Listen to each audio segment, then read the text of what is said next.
السلام عليكم. اليوم بدي أقدم لكم طريقة المعمول بثلاث أنواع من العجين المعمول. طبعا هاي رح أعمل لكم إياها فرد مرة بفيديو واحد حتى الكل يعرف شو أنواع نوعيات العجين اللي ممكن نعملها. ممكن نعملها بطحين أبيض، ممكن نعملها بسميد مع طحين، ممكن نعملها بطحين فرخة مع طحين. طبعا كل كيلو سميد بيحتاج تقريبا لنص كيلو من الطحين الأبيض، أو إذا بدنا نقلل ممكن ناخد له كوب واحد من الطحين الأبيض. نفس الشي بالنسبة لطحين الفرخة، ضروري نحط لها طحين أبيض هي والسميد، ضروري نحط لهم طحين أبيض، لأنه إذا عملناها بسميد لوحده ممكن إنها تفرط معانا بعد الشوي، أو إذا عملناها فرخة لوحدها ممكن كمان نفس الشي تفرط معانا. فنحن منشان إنه نخلي العجينة تتماسك لازم إضافة ولو كوب واحد من الطحين على السميد أو على طحين الفرخة، أو إذا جمعتم سميد مع فرخة بنضيف لهم كمان طحين مثل الفيديو الماضي يلي عملت لكم إياه. هالمرة رح أعمل لكم كل شي لوحده حتى تعرفوا نوعيات العجينة للمعمول اللي ممكن إنه نعملها. أول شي عندي كيلو طحين رح أعمل فيه معمول بالطحين لوحده. هلأ هون بالنسبة للسميد رح أخذ هذا الوعاء، وبالميزان رح أوزن السميد. رح أخذ من الكيلو نص كيلو، فأنا هون رح أضيف تقريبا 500 جرام.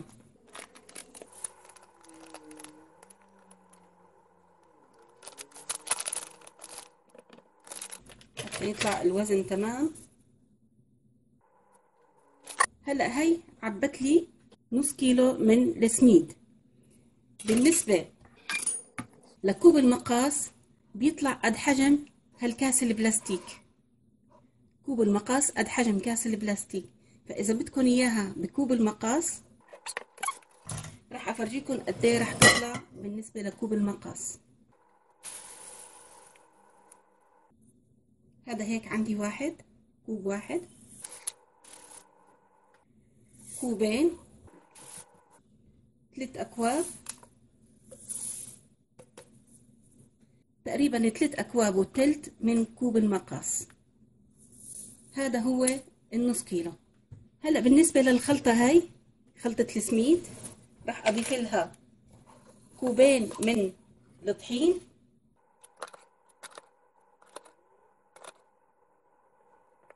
هلا هيك عندي كوب طحين. كوب الطحين بالنسبة لكوب المقاس بيطلع تقريبا 100 جرام من الطحين. كوب المقاس مقاسه 100 جرام من الطحين. راح أضيفه هون، راح أضيف كوبين. فهلا أنا هون ضفت نص كيلو من السميد و200 جرام من الطحين. بالنسبة لوزن السميد بكوب المقاس بيطلع أكتر. وزن السميد طلع عندي أتقل من الطحين، وطبعا هذا شيء معروف. طلع وزنه كوب المقاس 150 جرام من السميد بكوب المقاس. فبتختلف عنا الأوزان كمان بالسوائل، بيطلع عنا أكتر بالنسبة لكوب المقاس. فالسوائل بناخدها باللتر، أما النواشف الطحين السكر السميد بناخدها بالجرام. فأنا هلأ هذا الكوب ما رح استخدمه، بس لكن قسته منشان تشوفوا قد ايه بيوسع كوب المقاس بالنسبة للجرامات. جرام السميد وجرام الطحين فبتختلف عنا الأوزان. هلأ هيك أنا خلصت من خلطة الطحين والسميد. هلأ رح أوزن لكم بالنسبة لكوب المقاس بالسوائل.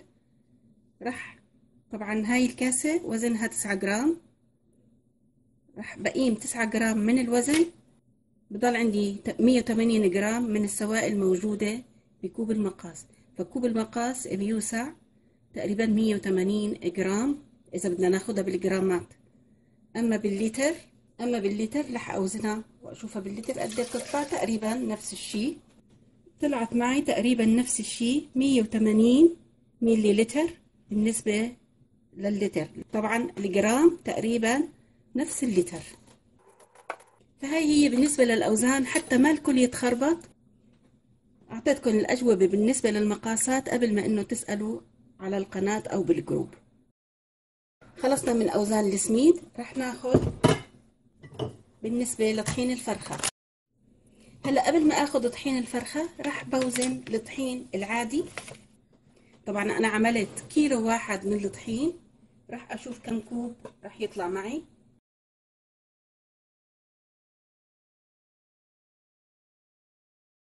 فهلأ بالنسبة للطحين طلع عندي 10 أكواب من كوب المقاس، يعني كيلو جرام من الطحين. هلأ هون رح اخد خلطة طحين الفرخة. هاي هي طحين الفرخة يلي بيسأل عنها اغلب الصبايا اللي موجودين عندي بالقناة او بالجروب ما بيعرفوا شو هو طحين الفرخة. هذا هو بده يكون مكتوب عليه سمول يافين. رح اخد منه كمان نص كيلو. المفروض الكيس يكون مسحوب الهواء حتى نتأكد من انه صالح للاستعمال مو خالصة مدته. هلأ بالنسبة لطحين الفرخة، طبعا طحين الفرخة أخف من السميد وأتقل من الطحين العادي، فطلع عندي بهذا المقاس، هذا الحجم، وتقريبا نص كوب من كوب المقاس. فهلأ أنا راح أشوفهم كم كوب راح يطلعوا معي من كوب المقاس. في شوي بقلب الزبدية، هلأ راح أضيف هذا هون هيك.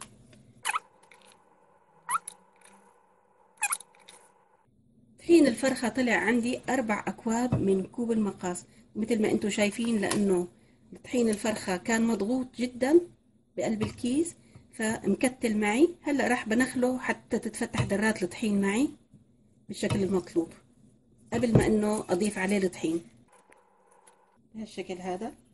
نحاول انه نخله. هلأ هيك طحين الفرخة صار عندي منخل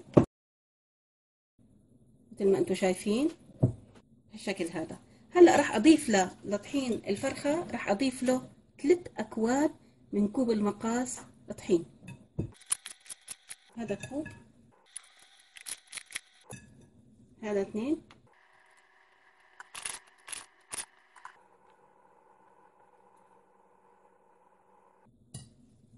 هلا هيك ضفت 3 اكواب من الطحين العادي على طحين الفرخه. فهلا هيك صارت الخلطات جاهزه معي. هلا بالنسبه للسكر، بامكاني اني اضيفه مع الحليب وبامكاني اني اضيفه مع الطحين.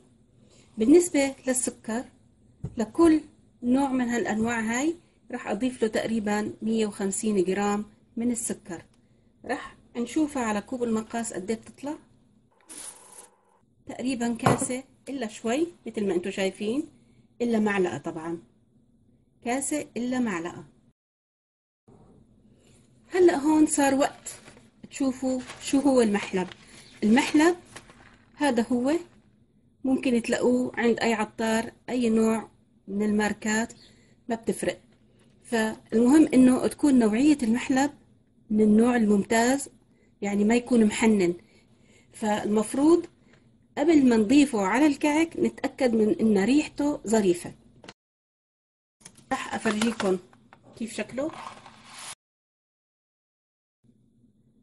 فهذا هو المحلب، راح افرجيكم اياه على الضوء. هلا راح اخذها واطحنها. هلا بالنسبة للمحلب صار مطحون معي مثل ما انتم شايفين، صار عندي بودرة. راح اخذ على كل خلطة احط فيها تقريبا نص معلقة صغيرة من المحلب، ما بكتر اكتر من هيك لانه طعمته كتير تقيلة. نص معلقة صغيرة بكل خلطة. هلأ بالنسبة للخلطات اللي عندي، بإمكاني إني أضيف لها شومر ويانسون. هاي رغبة شخصية، بإمكاني إني أضيف لها شومر ويانسون، بإمكاني أتخلى عن الشومر واليانسون. ممكن أضيف لخلطة واحدة من أي واحدة من الموجودين. هذا ينسون، نص معلقة صغيرة من اليانسون ونص معلقة صغيرة من الشومر. هاي هي بالنسبة لخلطات المعمول.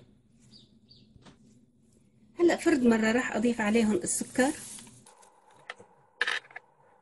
هاي 3 أنواع صار موجود عليهم السكر. راح بخلطهم مع بعض هالشكل هذا.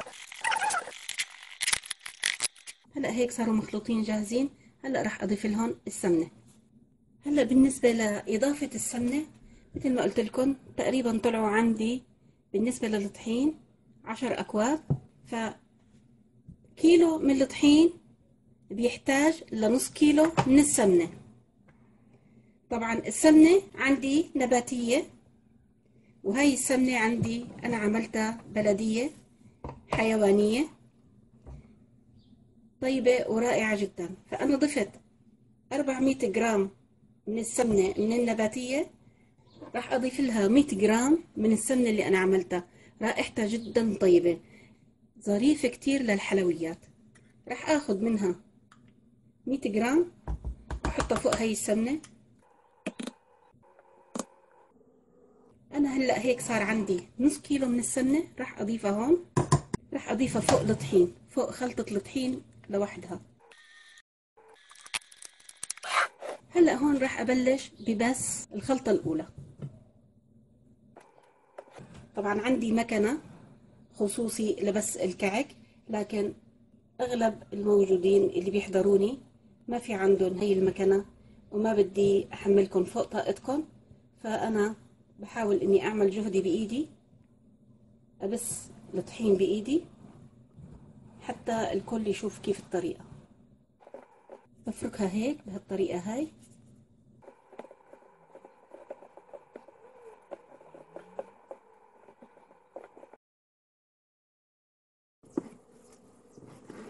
هلا مثل ما انتم شايفين انه بسيتها بهالشكل هذا، هيك بهالطريقه هاي صار عندي معمول الطحين مبسوس خالص. مثل ما انتم شايفين قوامه هيك بده يكون. لازم يكون في سمنة كافية. كل كيلو من الطحين او السميد او طحين الفرخة بيحتاج لنص كيلو من السمنة. هاي قاعدة حطوها براسكم. فهيك هذا القوام اللي بدنا اياه. عم بتفسخ مثل ما انتم شايفينها لان ما فيها سوائل. فهي راح احطها هون. هلا هون عندي خلطة طحين الفرخة.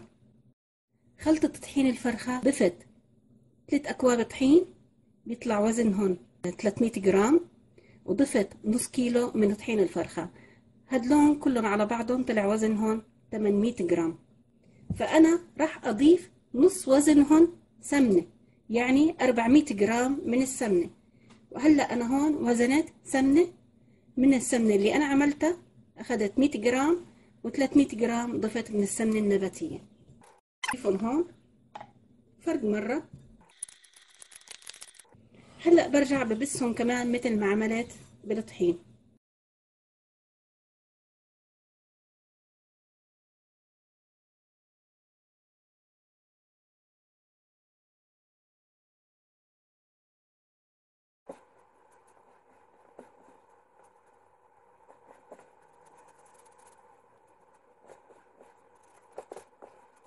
الريحة بتاخد العقل بصراحة. ريحة السمنة اللي أنا عاملتها طاغية على ريحة السمنة الجاهزة.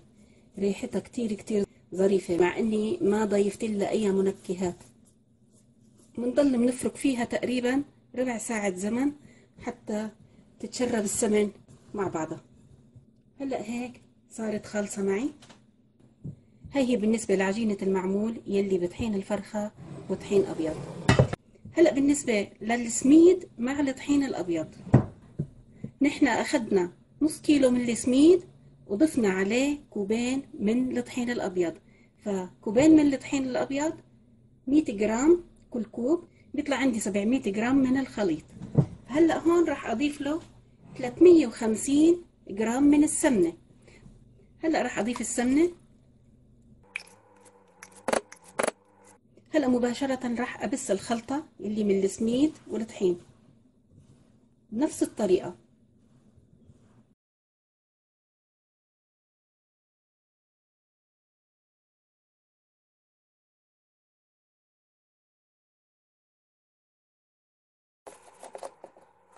هلأ هيك خلطة السميد والطحين صارت خالصة عندي وجاهزة. راح أفرجيكم الفرق بين الخلطات كيف طلعت معي. مع انه نسبة الدهون فيها نص بنص. فهلأ بالنسبة للخلطات عندي خلطة الطحين، شوفوها كيف. كيلو من الطحين حطيت عليه نص كيلو من السمنة، شوفوا كيف بيصير معي بعد ما أبسه بهالشكل هذا قبل ما اني اضيف عليه السوائل. مجرد ما صارت معي العجينة هيك معناها هاي ممتازة. هلأ بالنسبة للسميد، معجنة شكلها مو رمل لكن مثل الرمل بنحسها بين أصابعنا. هاي هي خلطة السميد. بالنسبة لخلطة طحين الفرخة، هي الوحيدة اللي بيطلع معانا شكلها مثل الرمل، لأنه بالأصل طحين الفرخة لما بنمسكه مثل الرمل البحر. كيف بيكون شاطئ البحر عليه رمل ناعم، شكله مثل شكل رمل البحر. فمشان هيك بعد ما حطينا عليه سمنة وفركناه طلع بهالقوام هذا. هلأ هيك كلهم راح أغطيهم. الخلطتين هدلوني راح أتركهم لبكرة مبسوسين 24 ساعة.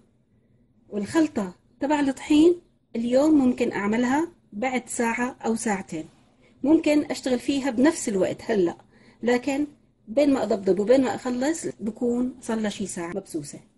بشوفكم إن شاء الله بعد ما ترتاح العجينة معي. هلأ هون بالنسبة لمعمول الطحين راح أعجنه بالحليب. طبعا وفي عندي نصف فنجان من الماء زهر، فهذا الماء زهر خفيف لا تخافوا انه يطلع تقيل. في عندي كمان فانيليا راح اضيفها، راح اخذ معلقتين صغار من الفانيليا لانه هذا اللي عندي كيلو، وراح اضيف عليهم حليب، حركهم مع بعض هيك. راح اضيف عليهم الماء زهر حتى نعرف قد ايه اخذنا سوائل. انا هون عندي 10 اكواب من كوب المقاس يعني كيلو جرام.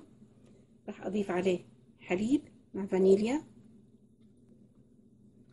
وابلش اخلطهم مع بعض خلط. ما راح اعجنهم مثل عجينة الخبز، ما بيصير لانه بيطلع قاسي اذا عجناه مثل عجين الخبز.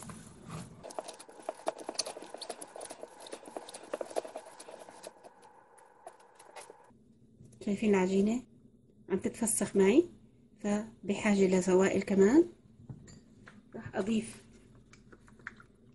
الكوب كله لانه بحاجة للكوب، وبنشوف اذا احتجنا كمان بنضيف.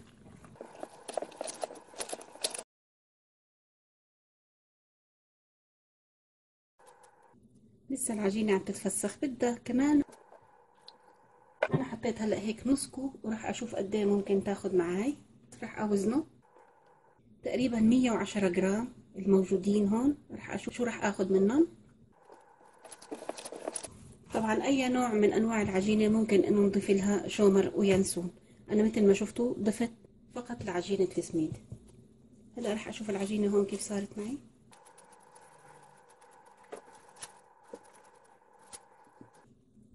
شايفين هاي العجينة هلا هيك ممتازة. راح اجربها بالقالب حتى اشوف كيف ممكن تطلع معي. القالب هو دليل لانه العجينة ناجحة. العجينة ممتازة. هلا مثل ما انتم شايفين هاي الحليب اللي زاد معي من النص كوب او من 110 جرام. راح اوزنها واشوف قد زاد معي منها. زاد معي 50 جرام. هلا بالطريقة هاي حطيت باقي الحليب الموجودين بالكاسة، طلع عندي تقريبا كوب وتلت حطيت فوق العجينة. فمجموع الحليب اللي حطيته على العجينة 230 ملي لتر، أي ما يعادل 230 جرام من الحليب. كمان بيعادل كوب وتلت من الحليب.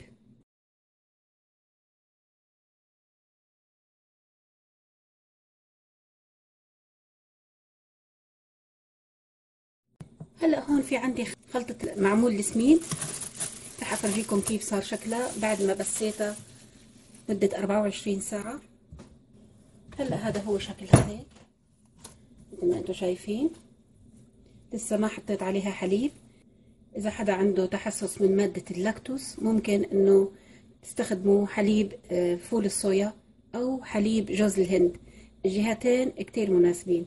او اذا ما بدكم هالجهتين هدول ممكن تحطوا مي. فهلا انا هون راح اضيف الحليب، لكن راح اضيف معه فانيليا، معلقة من الفانيليا كتير ظريفة وطيبة. هفرجيكم. ضفت فانيليا، وراح اضيف كم معلقة من المزاهر، 3 معالق ضفت. بحركهم مع بعض. وهاي العجينة راح اعملها بدون خميرة وبدون بيكنج بودر. هذا الكوب بيوسع 2 كوب من البلاستيك. راح اضيفهم هيك هلا وابلش اعجن.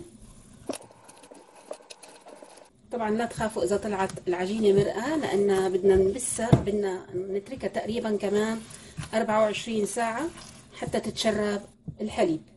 كل ما طولت كل ما بتطلع العجينة أظرف.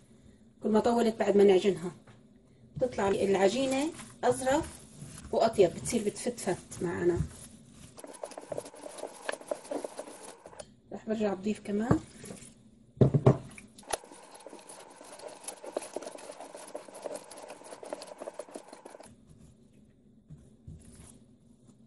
شايفينها كيف بدها تصير هيك بهالشكل هذا. نتركها كم ساعة بنلاقيها بلشت تمسك على بعضها. هلا رح بغطيها بالفيلم، بتركها تقريبا 4 ساعات بريت البراد، وبعدين برجع بحطها بالبراد لمدة 24 ساعة. هلا آخر عجينة هي عجينة طحين الفرخة مع 3 أكواب من الطحين. رح اخذها وابلش فيها. هلا ما عندي حاليا غير كوب حليب، وبدي اضيف لها اضافة لها قشطة. هلا راح احط معلقة فانيليا، وراح اضيف لها ضفت لها شوية حليب وراح احركها. وراح ارجع اضيف باقي الحليب الموجود عندي حتى اشوف قد ايه اخذت معي. شايفين كوب واحد من كوب المقاس. راح احط ماء زهر، هدول بيطلعوا تقريبا 3 معالق صغار. هلا بضيفها هيك. بفتح علبة القشطة خليها بجنبي مشان مباشرة اخذ منها.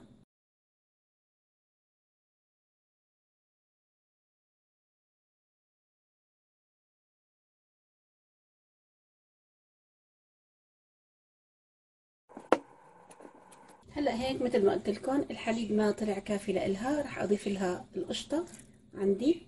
ممكن اضيف لها مسكربوني كمان. اذا ما كفت القشطة كمان للعجينة بضيف مسكربوني.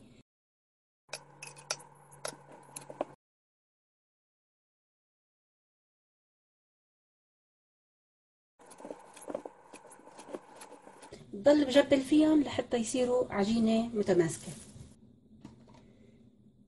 انا اخذت معي كوب واحد من كوب المقاس وعلبة كريمة او علبة قشطة. هلا راح اضيف كمان مسكربوني نصها، بدي اقيس نصها. نصها بيطلع وزنه 125 جرام. بصير هيك عندنا. هلا هيك بعد ما ضفت القشطة والحليب عليها راح اخذ شقفة من العجينة افرجيكم كيف شكلها. صارت جاهزة معي.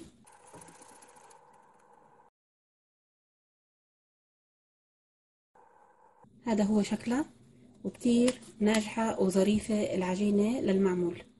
هلا راح بغطيها بالفيلم كمان، بتركها لترتاح 4 ساعات وبعدين بشتغل فيها. أظن أني جاوبتكم على كل أسئلتكم بالنسبة لأنواع العجين وشو ممكن نستخدم فيها. كمان العجينة الأولى اللي عملناها من الطحين ممكن أنه نضيف لها قشطة. أي نوع من أنواع العجين إذا حبينا نضيف لها قشطة ممكن نعجنها بقشطة. هلأ رح أبلش بتشكيلهم. معمول الطحين مباشرة بنبلش بتشكيله، ما بنخاف عليه. أما السميد والطحين الفرخة هو اللي لازم ننتظر عليه على الأقل 5-6 ساعات. هلا هون جهزت الصواني وجهزت القوالب. عندي قالب صغير وعندي قالب كبير، ممكن اني اشكلهم فيهم. كمان في عندي قوالب البلاستيك، عندي هذا المربع، هذا اللون اللي اشتغلت فيه السنة الماضية. طبعا انا هلكت لحتى لقيت قوالب الخشب، اشي بعتت جبته من سوريا واشي اشتريته من السويد. في عندي كمان الملقط المشنن، هذا للكعك المشنن او للمعمول المشنن. في عندي قوالب هي خاصة للبسكوت، ممكن كمان اعمل منها اشكال مشان الاطفال ترغب تاكل منها. هلا رح باخذ قطعة عجين، رح اعملها بالقالب الكبير، شايفين حجمها، رح افرجيلكم كيف.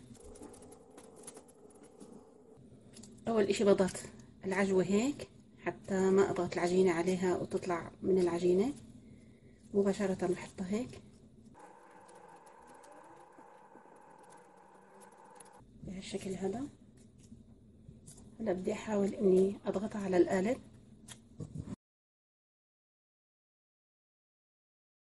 شايفين كيف صار شكلها. رح اطالعها،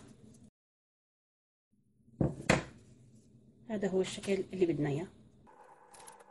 هلا رح اعمل قطعة بالقالب الصغير،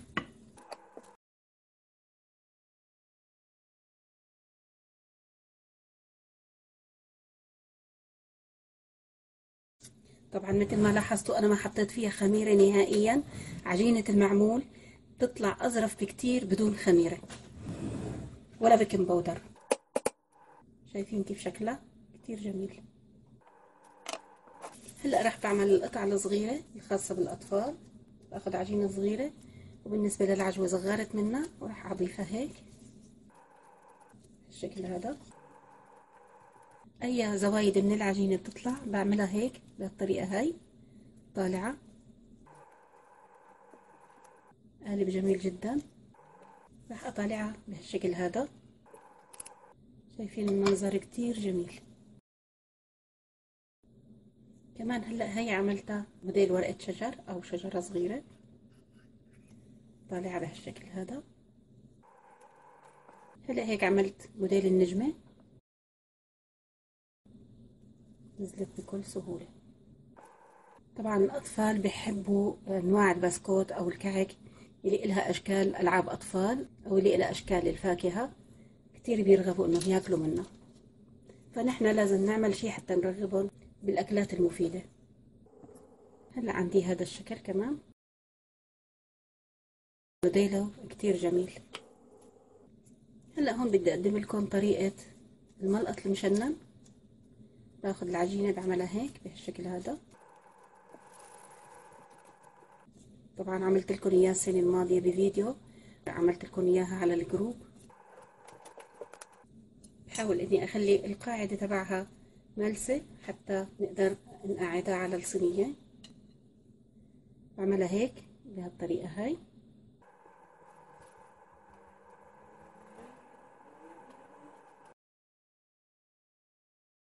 شايفين كيف شكلها؟ هذا هو شكلها بالملقط المشنن. طبعا عملتها مدورة حتى اقدر اميزها بين معمول الفستق الحلبي ومعمول الجوز. كمل الباقي على نفس الطريقة. هلا هيك معمول العجوة صرت مشكلته بهالشكل هذا. مثل ما قلت لكم عملنا اشكال الفاكهة من شان نرغب الاطفال، عملتهم خصوصي لاحفادي. هلا رح نبلش بتشكيل معمول الفستق الحلبي والجوز. هلا من نفس العجينة بنشكل الجوز والفستق الحلبي. كل انواع العجينة اللي عملتها من شان المعمول بتنفع لانه نحشيها جوز او تمر او فستق حلبي. هلا في عندي هذا القالب كتير ظريف للفستق الحلبي. راح اخذ عجينة من عجينة الطحين. طبعا عجينة الطحين انا عملتها خصوصي للي سألوا انه بينفع نعمل معمول من عجينة الطحين. ايه بينفع. اي زوايد بتطلع عندي بقيمة بالشكل هيك. راح احاول اني اطالع منه. هذا هو شكله. هلا هيك بالنسبة لانواع القوالب اللي عندي للمعمول وعندي للكرابيج. قالبين للكرابيج وقالبين للمعمول. ما ملاقي قوالب المعمول، في عندي مصفاية الليمون اشتريتها خصوصي منشان اعمل فيها المعمول، طبعا قبل ما اشتري قوالب الخشب. بحاول بعمل هيك العجينة بالشكل هذا هو شكلها جميل جدا. هي رح استعملها للجوز. هلا رح اخذ عجينة واحط فيها الجوز، بلمة. في عندي عصارة الليمون، حطيت عليها نايلون حتى تنزل معي بسرعة. بضغطها بهالشكل هذا، بحاول انه نزلها. شوفوا منظرها جميل جدا. هلا باخد عجينة كمان هيك، لازم اعجنها على ايدي حتى تتماسك معي العجينة. باخدها بعملها هيك بهالشكل الطولي، وبحشيها بالفستق الحلبي اللي بشكل بيضاوي. راح احطها هيك. هلا بعد ما طبقتها هيك على القالب راح اخدها واطلعها من القالب. هذا هو شكلها. عندي هاي كمان شكل تاني. هلا هيك خلصت معمول بطحين بجميع اشكال الحشوات. طلعت عندي الكمية صينيتين، هاي الصينية وهاي الصينية وهاي الصينية. هلا راح نبلش نشوي فيهم. بحط درجة الحرارة على 180 درجة مئوية لمدة ثلث ساعة، او اذا حطيتها على 200 درجة مئوية بحطها لمدة ربع ساعة. هذا هو شكل الفستق الحلبي والجوز. هدول بفستق الحلبي، هدول بالجوز، هدول كمان بفستق الحلبي. بحاول انه نبعد القطع عن بعضها حتى لما نشويها ما تلزق ببعضها. هاليوم خلصنا معمول الطحين. هلا بعد ما سخن عندي الفرن رح ادخلهم. لازم ضروري يكون الفرن سخن قبل بوقت. هذا شكلهم النهائي. حطيتهم على درجة حرارة 200 درجة مئوية، اخذوا معي تقريبا ثلث ساعة. بحط لهم السكر الابيض مباشرة بعد ما يطلعوا من الفرن.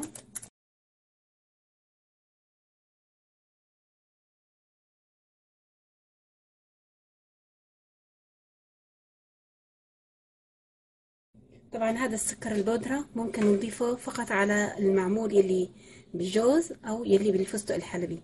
معمول يلي بالعجوة نضيفه حسب رغبتنا، يا اما بنضيف له سكر يا اما ما بنضيف له سكر بودرة. هلا الصينية الثالثة صارت بالفرن. اليوم صار وقت عجينة معمول السميد ومعمول طحين الفرخة. هلا بالنسبة هاي معمول طحين الفرخة مثل ما انتم شايفينها. انا دعكتها هيك قبل ما انه فرجيكم اياها هلا واصورها. لازم انه ندعكها بشكل جيد قبل ما نشتغل فيها.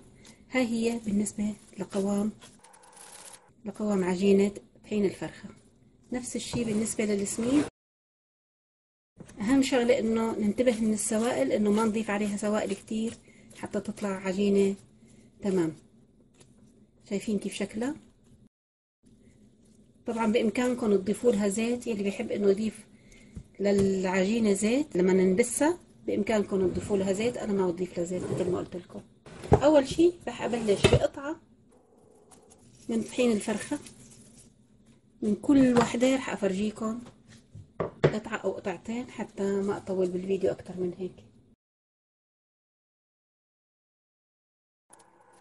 انا بس مشان افرجيكم القوام كيف بيطلع معنا. هذا هو قوامها بالنسبة لطحين الفرخة. هلا بالنسبة للسميد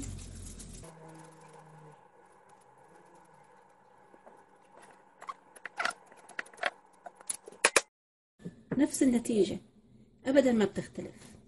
هاي هي عجينة الفرخة وهاي هي عجينة السميد.